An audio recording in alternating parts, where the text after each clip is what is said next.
남들이 하기 힘들어하는 산악자전거를 제가 타기 시작했습니다. 함께하는 운동을 못 하잖아요. 팬데믹이 겹쳐서.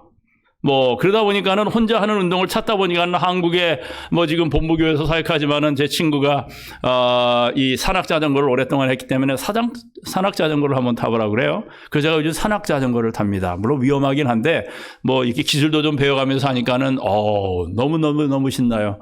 저희 네파에는 여러분 피우시 여행에 오시다 보면은 네파를 접어들이시면 오른쪽에 왜 포도원이 있으면 높은 산이 있죠? 그 꼭대기까지 자전거를 타고 올라가는데, 그 올라가면은 샌프란시스코 그 스카이라인 이 골든게이트까지 보여요.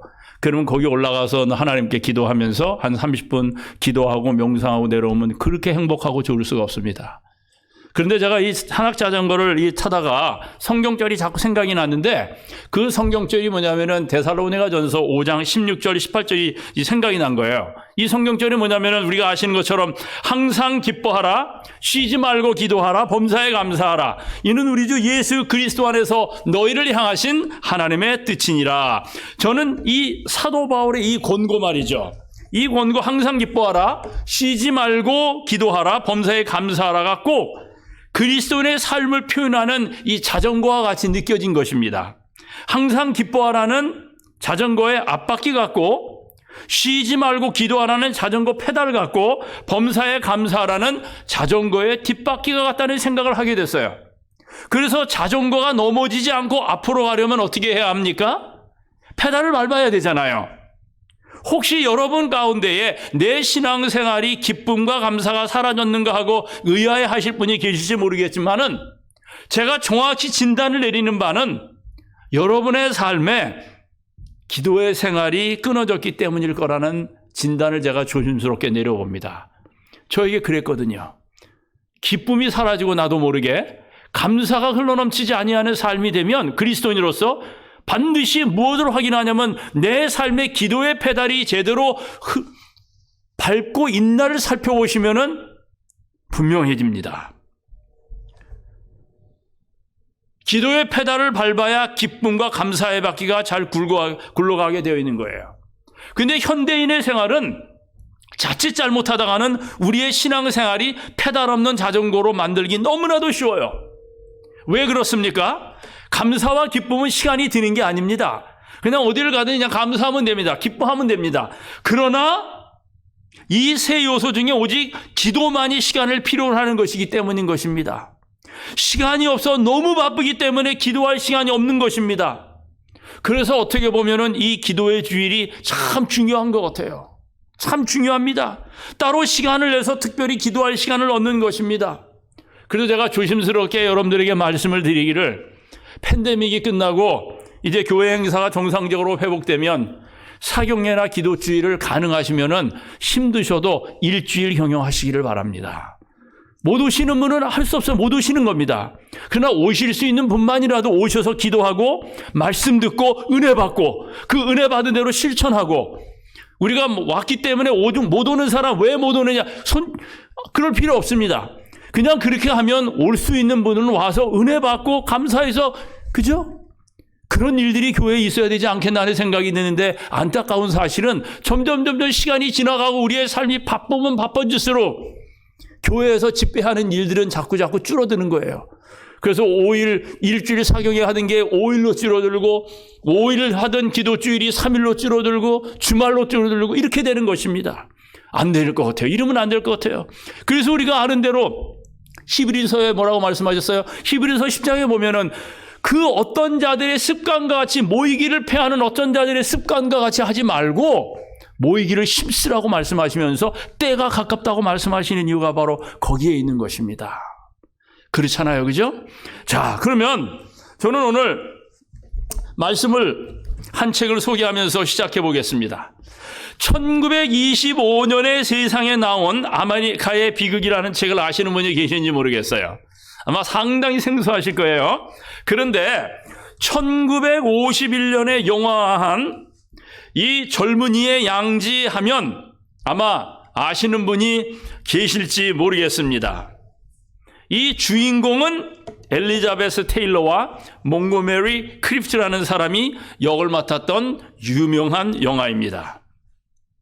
이 아메리카의 비극은 신문기자 출신 작가 드라이저의 명작인데, 그는 물질을 유일한 가치와 목적으로 탐닉, 추구하는 현대 사회와 그 와중에서 빚어지는 갖가지 조속한 인간 생활 저변을 예리하게 파헤친 소설로 아주 유명합니다. 그는 급속한 산업사회의 충격과 물결 속에서 심각해지는 것은 비인간화 현상이라는 사실을 현대인들에게 경고했던 것입니다. 이 아메리카의 비극의 주인공 클라이드 그리피스는 가난한 가정에서 태어난 청년입니다. 그의 유일한 관심은 호화로운 옷과 맛있는 음식과 멋있는 자동차였어요. 어떻게 보면 요즘 현대인의 우상이에요. 초등학교 졸업 후에 약방 점원을 거쳐 호텔 보이가 된 그는 돈이 생기는 대로 유흥비로 다 써버립니다. 어느 날 자동차를 훔쳐서 아가씨들과 드라이브를 즐기고 돌아오는 길에 사람마저 치어 죽이게 되고 부자 친척 집으로 도피합니다. 교양은 없지만 어엿한 청년인 그는 친척의 배경을 이용해서 상류층 자제들과 어울리게 되고 부호의 딸을 유혹해 결혼까지 약속받게 됩니다. 그러나 그에게는 동거해온 여공 로버타가 있었어요. 더구나 그녀는 임신까지 했습니다. 그래서 생각하기를 이 여공만 없어진다면, 그런 생각을 한 거예요. 그는 죄악된 상상을 비약시켜 결국 그녀를 산중호수로 유인합니다. 살해할 의도는 있었지만은 결단을 내리지 못하고 있을 때에 우연히 그들이 타고 있었던 보트가 뒤집혀서 여공은 익사하고 맙니다. 그처럼 열광하던 행복이 이제 눈앞에 왔는데 이 그리피스 청년은 체포되어 오랜 재판 끝에 싸늘한 전기 의자에 죽게 됩니다. 여기에서 클라이드 그리피드는 다만 소유하려는 열망으로 엉겨있고 줄곧 향락이 나는 본능적 충동의 노예로 전락한 현대 젊은이들의 우상이라고 할 수 있는 것입니다. 현대 심리학의 거장이었던 에릭 프롬은 그의 명저, 우리가 너무나 소유냐 존재냐에서 인간을 규정짓는 것은 소유가 아니라 그의 삶, 즉 존재라고 말했어요. 하나님으로부터 소외된 현대인은 그가 무엇을 얼마나 소유했는가를 통해 인간을 평가하지만 가장 중요한 것은 그가 어떻게 존재하고 있는가 하는 것이라는 겁니다. 그래서 인생 문제를 심각하게 다룬 철학자 J.S. 밀은 뭐라고 얘기했어요? 살찐 돼지가 되느니보다는 고민하는 소크라테스가 되겠다라고 말했던 것입니다.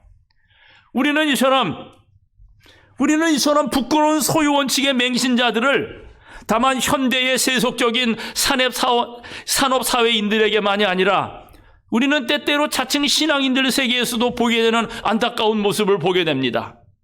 제가 여러 해 전으로 기억하는데요. 한국일간신문에 누가 예수를 죽기 위해 왔다고 가르치는가라는 제목으로 국제기독교 학생연합회에서 5천만 원 광고비를 들여서 신문에 대형 광고를 낸 적이 있었습니다.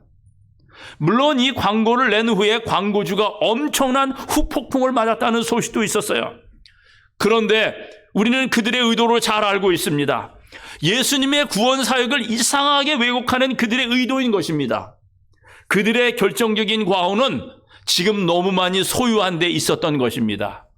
그들에게 있어서 하나님 앞에서 어떤 사람이 되어야 하느냐 하는 문제는 거의 백지 상태에 있는 것입니다.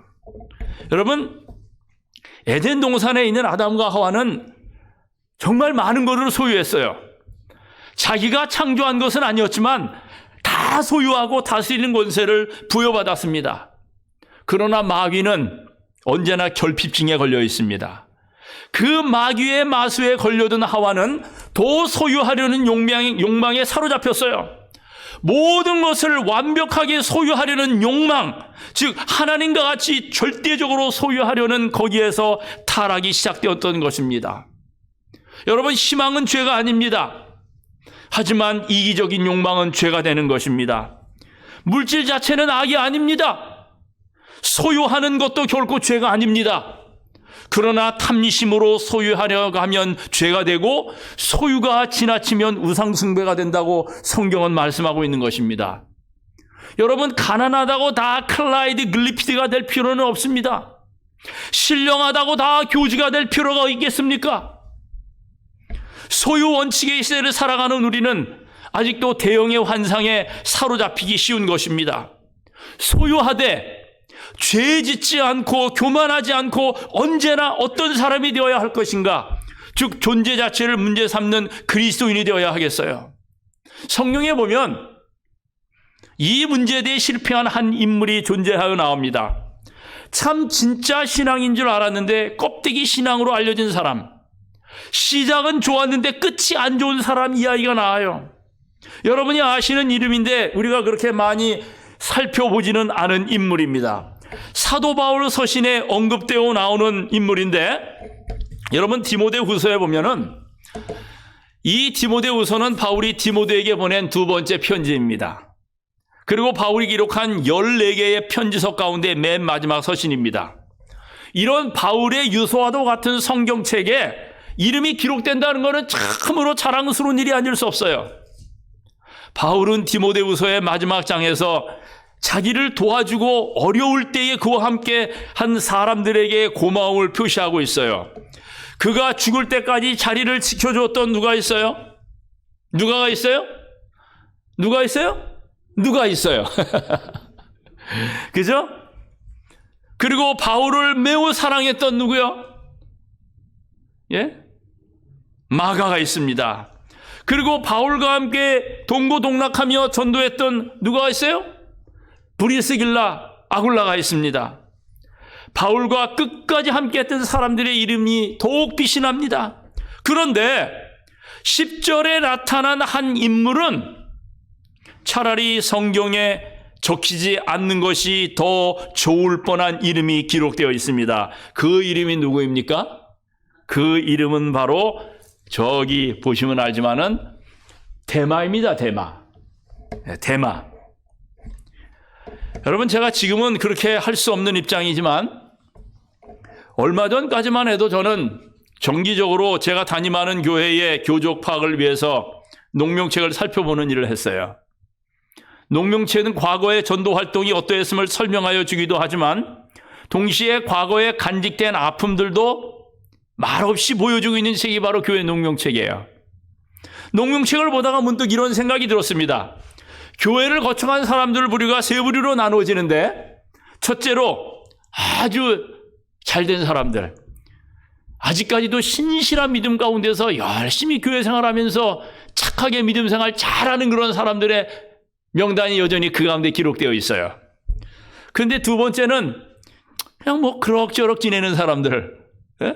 신앙을 안 하는 것도 아니고 그렇다고 뭐 대차게 하는 것도 아니고 뭐 교회 빠질 일 있으면 언제나 기분 좋게 교회 빠지고, 교회에 뭐 특별한 행사 있으면은 뭐 그냥 뭐 얼굴 자주 내비이는 그런 사람들, 그냥 그럭저럭 지내는 사람 있어요. 그래도 또 어떤 사람이 있느냐면은 교회 농명책에는 존재하지만 흔적 없이 지내는 사람들이 많아요. 제가 알기로도, 제 기억으로도 우리 로즈미드 교회는 참 큰 교회였다고 저는 기억합니다.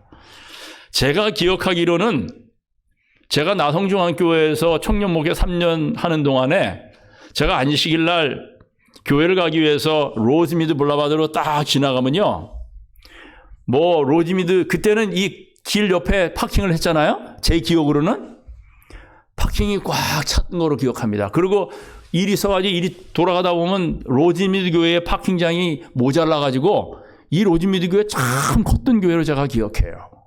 아마 오랜 시간 동안에 이 로즈미드 교회가 큰 교회였다고 생각하고, 아까 장로님께서도 말씀하셨죠? 90년대에 장로님이 이 로즈미드 교회 한국에 계시다가 뭐 미국을 방문하시면 늘 로즈미드 교회를 다니시는데 교인들이 많아가지고 찬양대에 앉으면 이 찬양대원들이 찬양 끝나고 앞에 나가서 앉을 자리가 없을 정도로 로즈미드 교회가 꽉 찼던 교회가 이 로즈미드 교회였다고 들었습니다. 맞습니까, 장로님? 예? 다시 회복하셔야죠. 다시 회복하셔야지요. 예? 교회 농명책에는 존재하지만 흔적 없이 지내는 사람들, 안타깝고 속상하지만 지금 현재의 교회의 농명책에는 바로 대마 같은 사람이 있다는 생각에 때때로 안타까움을 느낄 따름입니다. 우리를 슬프게 하는 것은 대마의 길을 걸어간 무수한 사람들이 있다는 점입니다. 여러분, 디모데후서 4장 10절의 말씀이에요. 뭐라고 얘기합니까? 대마는 이 세상을 사랑하여 나를 버리고 데살로니가로 갔고라고 하는 한경자리 하나가 딱 나와요.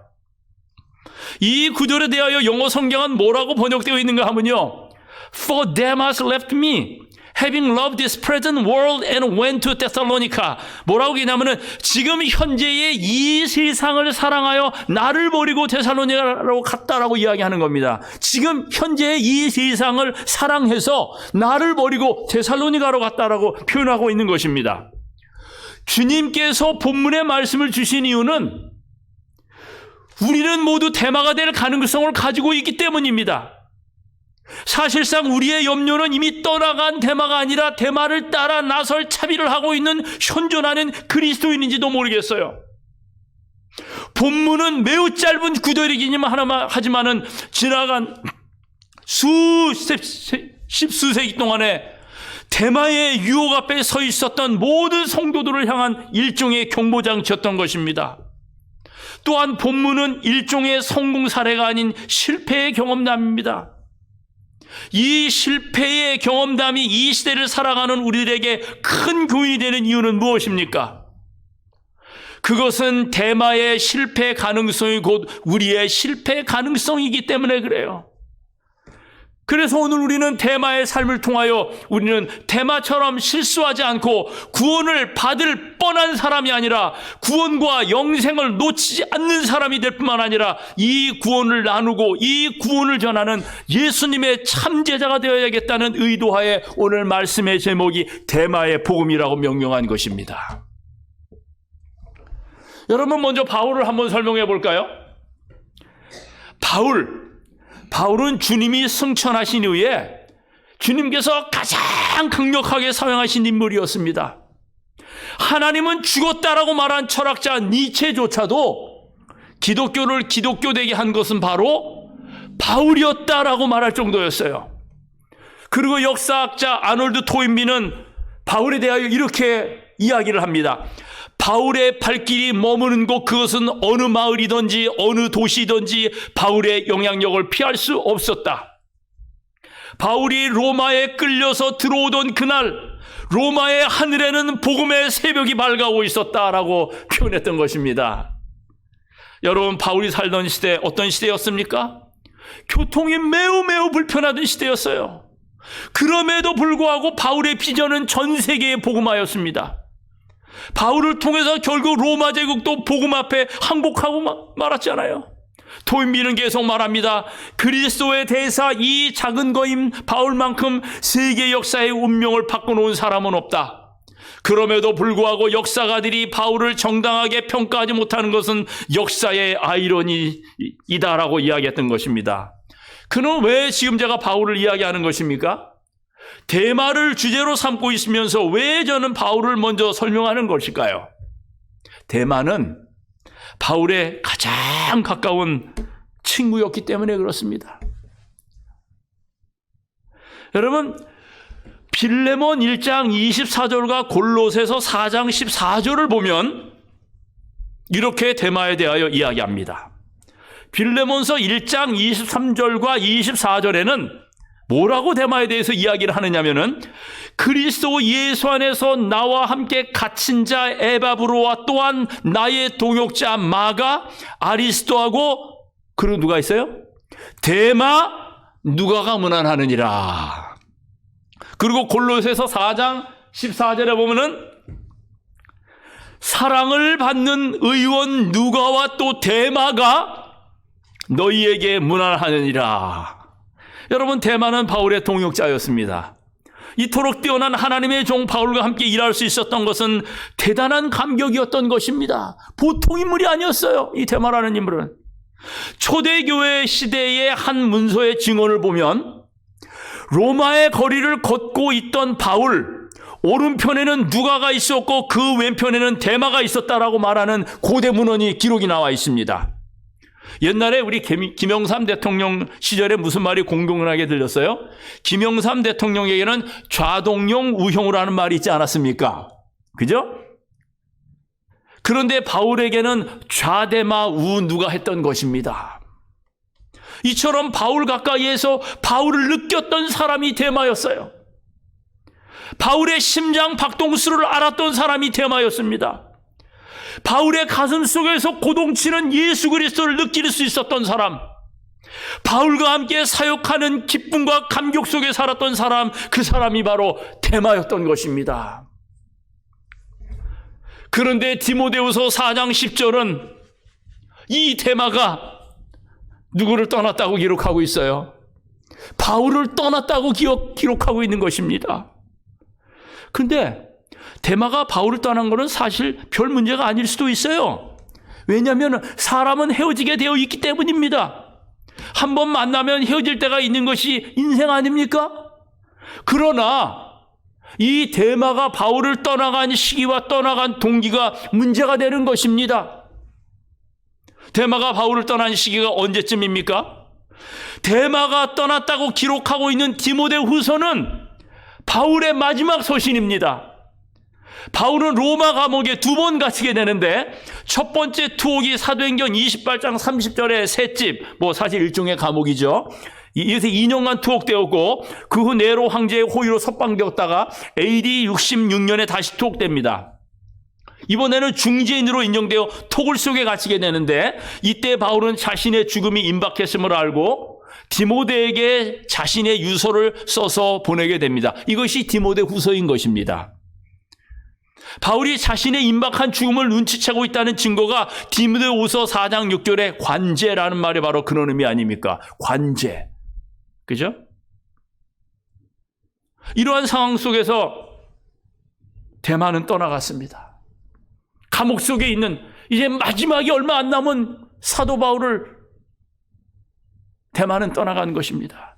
가장 친한 친구가 필요한 시점에서 그는 친구를 버린 것입니다. 그리고 떠나간 이유는 세상을 사랑했기 때문입니다. 예?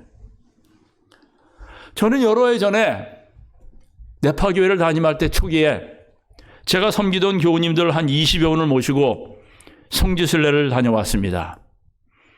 터키, 그리스, 로마. 소아시아와 헬라 지역을 답사하고 마지막 행선지인 로마에 들렸습니다. 이 로마에서 우리는 사도 바울이 마지막을 보냈던 감옥터를 방문할 수 있었습니다. 그곳에는 바울 기념교회가 저렇게 서 있었어요. 바울이 마지막을 보내었던 감옥, 지하로 내려가는 좁은 계단을 통해 감옥을 내려가니 숨이 턱 하고 차올랐습니다.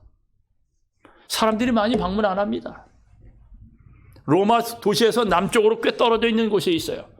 바티칸은 많이들 방문합니다. 센 피터 바실리카는 사람들이 엄청나게 방문합니다.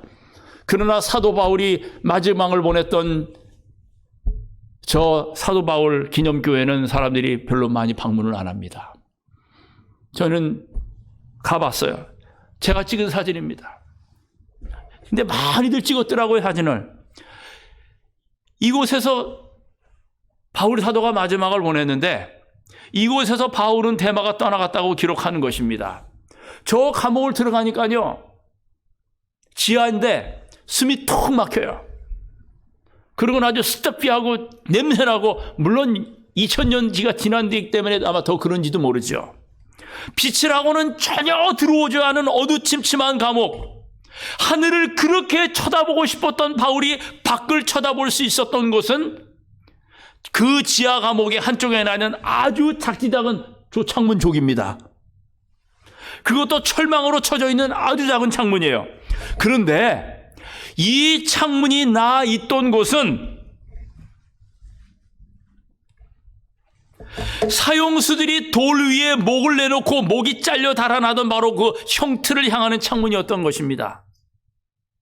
그 창문에서 로고 보면요, 저쪽으로다가 이렇게 대리석으로다가 조그만 돌비가 하나 딱 서 있는 것입니다. 근데 지금은 이렇게 아주 많이 마모가 됐는데 그게 뭐 하는 곳이냐면 사도 바울이 저 창문을 통해서 바라다 보는 곳은 딱 어디가 딱 보이느냐면은 로마의 간수들이 죄수들을 목을 자르는 이렇게 갖다 대면은 단두대로다가 목을 갖다 딱 내리치는 바로 그곳. 그래서 지금 제가 보여드린 저 그림이요. 저거. 예. 바로 조기를 볼 수 있도록 창문이 딱 열려 있는 것입니다. 그곳에 갇힌 죄수들에게 일말의 희망도 주지 않으려는 로마 형장의 의도였던 것입니다. 우리는 이곳에서 눈물겨운 기도를 함께 드리고 헌신을 다짐했어요. 특히 저희 일행 가운데는 암 선고를 받으신 장로님들이 2분 계셨기 때문이에요. 여러분들이 누르시면은 아시겠지만은 지금 돌아가신 장한섭 장로님, 그리고 안삼주 목사님의 동생 안국주 장로님 2분 다 지금 돌아가셨습니다. 그 장로님들이 성지순례에 저희와 함께 하셨어요. 암 선고를 받으신 장로님들이 2분 계셨기 때문에 우리의 기도는 참으로 비장했고 간절했어요. 그리고 바울이 되어 소유했던 죽음은 죽으리라의 믿음을 우리도 갖기를 소망하는 마음으로 시간을 보냈던 것입니다. 근데 바울이 이곳에 갇혀 있을 때 그의 사랑하는 친구 누가 떠났어요? 데마가 떠났던 것입니다. 그것도 세상을 사랑하여 떠났던 것입니다. 바울에게 가장 위로와 용기와 격려가 필요할 때에 데마는 그렇게 떠났던 것입니다. 어떤 조각가가 커다란 돌을 가지고 예수님을 조각하려고 했습니다. 머리와 얼굴 그리고 몸통을 아주 멋있게 조각해서는 깊은 생각에 잠긴 후에 손과 발을 조각하지 않고 그냥 돌에 감춰진 채 그대로 조각을 끝냈어요. 미완성 조각이었죠. 손과 발이 없다 보니까 예수님이 돌 속에 갇혀있는 느낌을 주는 것은 당연했던 것입니다. 근데 이 조각을 감상하는 사람들이 한결같이 이 조각은 참 이상하다. 어찌해서 이 조각을 성공시키지 않고 그대로 놓았을까 의아하게 생각했습니다. 그런데 이 조각을 자세히 들여다보면요. 깨알 같은 글씨로 무슨 글씨를 새겨 놓았는가 하면 이젠 당신이 예수님과 손과 발이 되어야 할 때입니다라는 글귀가 새겨져 있던 것입니다. 이젠 당신이 예수님의 손과 발이 되어야 할 때입니다. 바울이 감옥 속에 갇혀 손과 발이 더 어거되어 있었을 때 바울의 손과 발이 되어주어야 했을 데마가 바로 그때 세상을 사랑하여 바울의 곁을 떠나가 버린 것입니다. 데마가 사랑한 세상? 어떤 세상이었을까요? 성경에는 3종류의 세상이 언급되어 나옵니다. 첫째는 우리가 물리적으로 살고 있는 이 지구 땅덩어리를 말할 때 세상이라는 단어를 사용합니다. 우리는 이 지구 세상을 사랑해야 합니다. 지금 기후온난화 문제 때문에 심각한 이 지구를 우리가 사랑해서 잘 돌봐서 예수님 오실 때까지 이 지구를 우리의 후손들에게 물려주어야 합니다, 여러분. 얼마나 지금 그러나 심각합니까? 지상이변으로 인하여 북가전은 늘, 북가전뿐만 아니죠.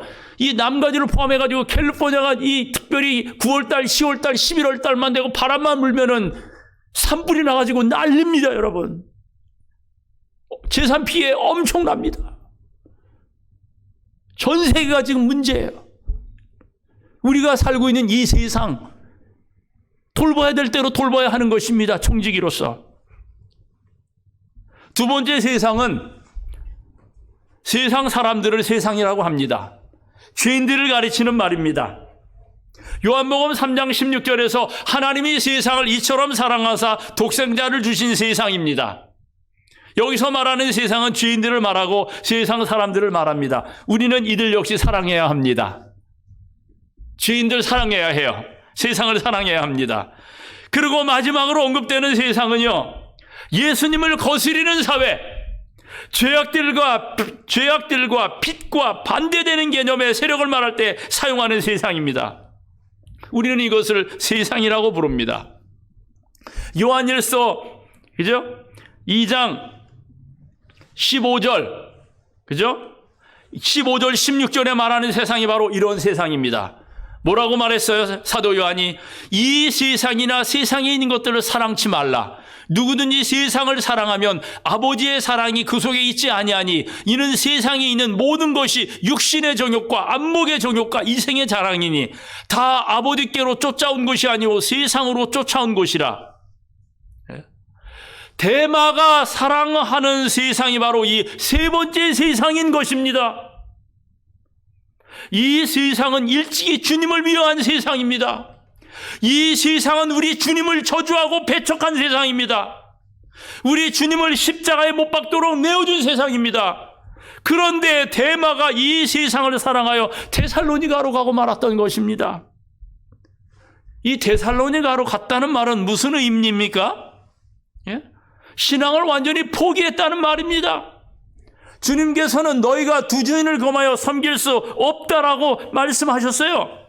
그러나 요즘처럼 그때에도 하늘과 세상이라는 두 마리 토끼를 동시에 잡으려는 사람들로 가득 차 있는 것입니다.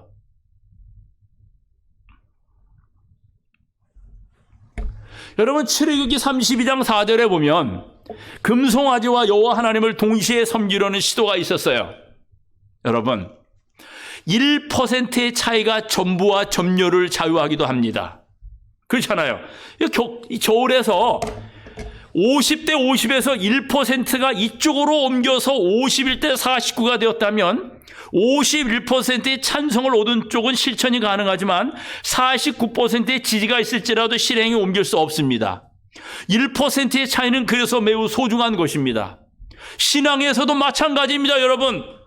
우리가 하나님을 선택하였다는 것은 마음이 하나님 쪽으로 기울었다는 이야기이고 일단 기운 쪽으로 모든 것이 쏠리게 되어 있는 것이지 쏠린 상태에서 수평을 유지할 수 없는 것입니다. 따라서 로마를 포기하고 데살로니가로 갔다는 이야기는 신앙의 포기를 뜻하는 것입니다. 조금 다르게 해석해 볼까요? 데마가 세상을 사랑하여 데살로니가로 갔다는 말은 희생적인 신앙에서 안이한 신앙으로 퇴보하고 있음을 설명합니다. 구전에 의하면 로마에서 박해가 일어났을 때에 많은 로마의 그리스도인들이 데살로니가로 이사 갔다는 것입니다. 여러분 데살로니가는 지금도 그리스에서 아테네 다음으로 크고 번화한 도시입니다. 지금도요. 바울 때나 지금이나 한결같이 이방인들이 많이 섞여 사는 도시입니다. 그 도시에 가면 그들이 그리스도인인지 아닌지 분간하기 쉽지 않기 때문에 초대교회의 그리스도인들이 많은 그리스도인들이 핍박을 피해서 데살로니가로 갔다는 것입니다.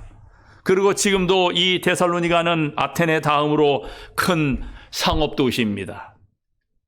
유럽과 아시아가 만나는 교통의 요지다 보니까는 뭐 할 기회가 많아요? 돈 벌 기회도 많고 그런 도시예요. 이곳으로 데마가 갔던 것입니다. 보다 쉽고 편한 길을 찾기 위해서 말이죠. 여러분 영국 청교도들 기억나시죠? 이들은 메이플라워를 타고 신대륙 미국으로 이주한 사람들입니다. 그런데 거의 비슷한 시기에 또 다른 청교도들은 메스토호가 있는데 이 메스토호에 승선한 후에 남미 쪽으로 이주한 청교도들이 있었어요. 거의 같은 시기입니다. 둘 다 신앙적인 이유들 때문에 그랬고 그리고 그들 모두는 신앙인들이었어요. 그러나 메이플라워에 탄 사람들과 메스토호에 탄 사람들은 배에 올라탄 동기가 달랐습니다. 메이플라워에 탄 사람들은 오직 신앙 동기에 의해서 오직 신앙 때문이었어요. 그러나 메스토호는 신앙도 유지하고 황금도 캐기 위해 남미로 출발했습니다. 비중으로 따진다면 신앙보다도 황금 쪽이 더 컸는지 모릅니다. 그런데 결과를 보세요. 오늘날의 결과를 보시기 바랍니다. 미국은 오늘날 최고의 부자 나라고 기독교 국가가 되었지만은 남미는 금도 못 찾고 잘 살지도 못하는 많은 나라들이 마약 재배 국가가 되고 말지 않았습니까? 예? 동기가 중요하다는 것입니다. 나의 믿음의 동기, 봉사의 동기, 이사의 동기가 매우 중요하다는 것입니다. 하다가 실패할지라도 동기를 아시고 기억해 주시는 하나님께서는 선한 동기 위에 축복해 주십니다. 여러분 오늘 우리는 어떠한 동기를 품고 살 것입니까? 메이플라워에 오를 것입니까? 아니면 메스토호에 오를 것입니까? 초대교회 문서에 나타난 초대교회 신자들의 두 가지 유형이 있어요. 첫째는 오늘을 바라보는 신앙자들입니다. 둘째는 그날을 바라보는 신자들입니다. 오늘을 바라보는 신자들은 오늘 나의 신앙이 당장 보상되지 못한다는 사실 때문에, 그리고 오늘 나의 신앙이 수반하는 고난 때문에 타협을 선택했던 사람들입니다. 더러는 타락하고 주님 곁을 떠난 사람들입니다. 그들은 결국 데살로니가로 가는 길을 택했습니다. 신앙의 초점이 오늘에 머물렀던 사람, 오늘이 내 삶의 전부였던 사람들은 결국은 실패로 얼룩지게 되었어요. 하지만 그날을 바라보는 신자들은 주님 앞에 서게 될 그날을 생각했던 사람들이었어요. 그날 하늘의 불이 하나님 앞에서 내 믿음의 공력을 시험하는 그날, 내 신랑 되신 주님 앞에 내 삶을 결산하는 그날을 바라보고 살았던 그들은 로마로 가는 길을 선택했던 것입니다. 그들은 예수를 주라고 고백하기를 거절하지 않았어요. 그들은 로마 경기장에 들어갈 준비가 되어 있었습니다. 그들은 생명을 버릴 준비가 되어 있었던 것입니다. 우리가 아는 대로 구전에 의하면 로마의 박해가 일어났을 때에 우리가 잘 아는 예수님의 수제자 누구요? 베드로도 로마를 버리고 백성들을 버리고 딴 길로 돌아가려고 했어요. 그랬을 때에 그는 환상을 봅니다. 그죠? 십자가를 짊어지고 로마로 향하는 예수님의 환상을 봅니다. 그랬을 때에 뭐라고 이야기합니까? 베드로가 물어봐요. 주여 어디로 가시나이까? 그 영어가 코바데스 도미네 아닙니까? 코바디스.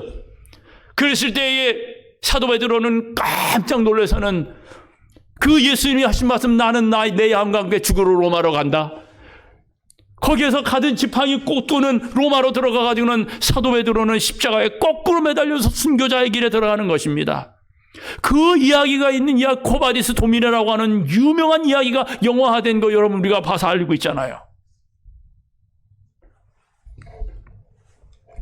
여러분 11절에 보겠어요. 누가만 나와 함께 있느니라. 누가? 예? 그는 비록 햇빛조차 들지 않은 토굴 감옥, 냄새나고 언제 죽을지 모르는 위험한 장소였지만 바울을 끝까지 지켜줍니다. 그래서 누가는 사람들이 그토록 좋아하는 데살로니가 길을 택하지 아니하고 로마행을 날마다 선택하는 사람이었어요.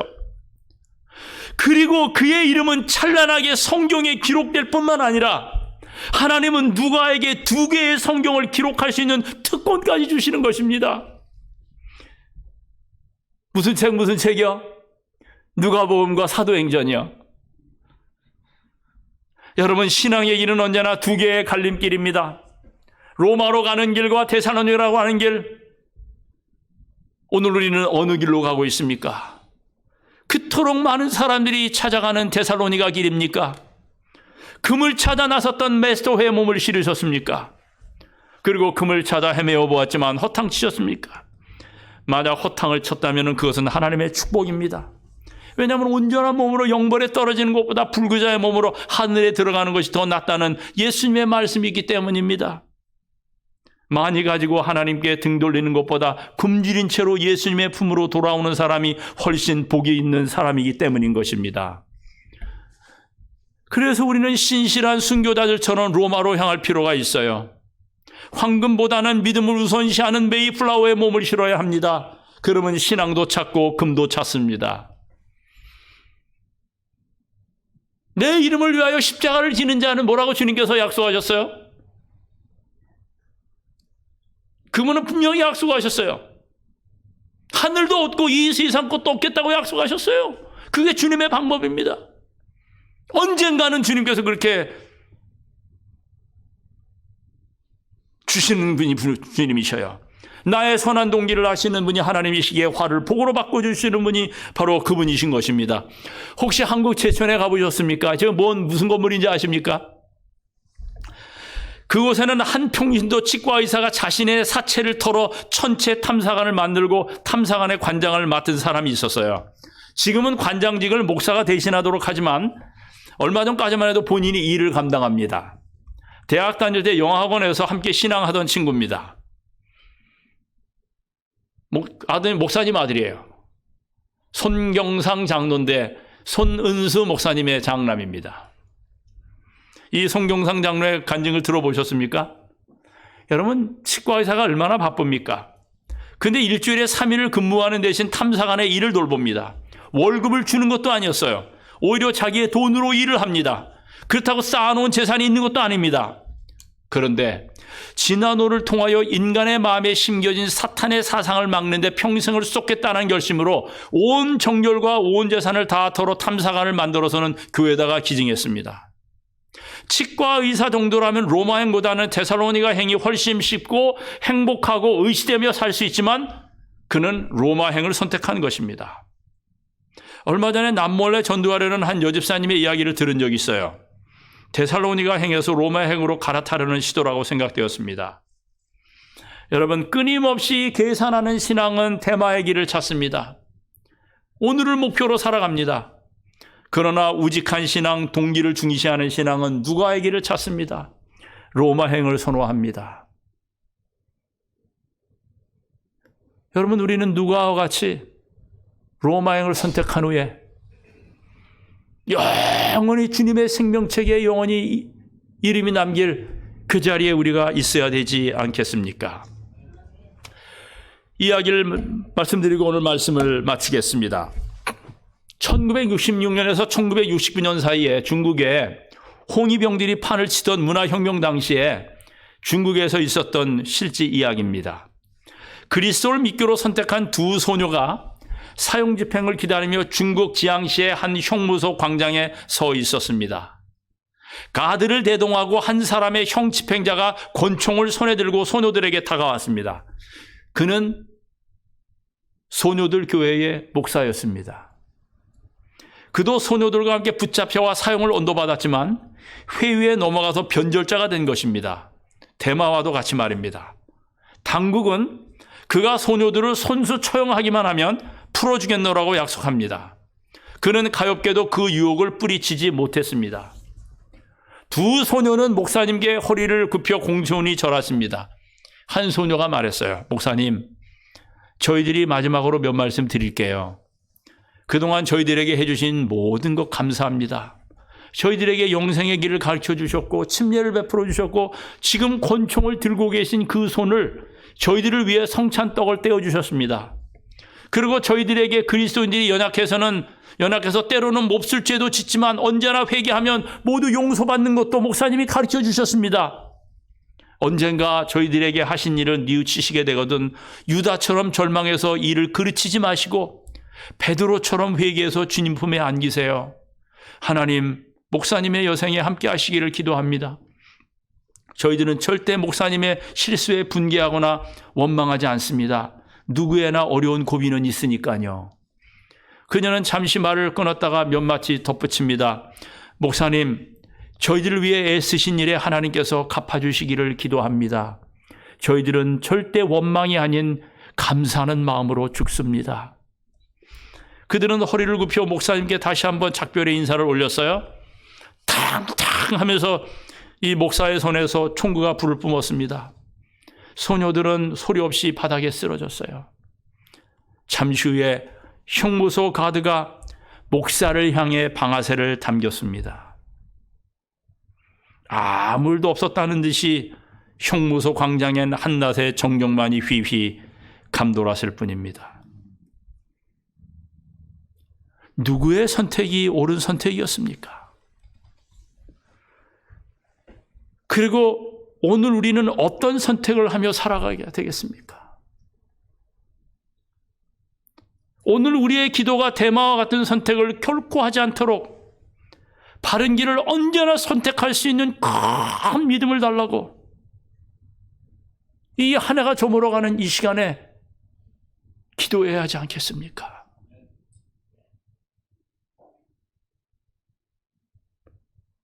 대마의 이야기 속엔 복음의 이야기가 있습니까? 우리에게 말씀하시는, 우리의 구원을 위하여 호소하시는 성령의 음성이 있는 것입니다. 그래서 힘들고 어려웠지만은 저 대마의 이야기에다 대마의 복음이라고 하는 제목을 제가 억지로 붙인 것입니다. 오늘 우리에게 말씀하시는 복음의 이야기가 있기에 대마의 경험을 깊이 생각하시고 한 해를 마감하는 시간에 장로님이 아까 말씀하신 대로 기도하시면서 주와 동행하시는 아름다운 시간 되시기를 바랍니다.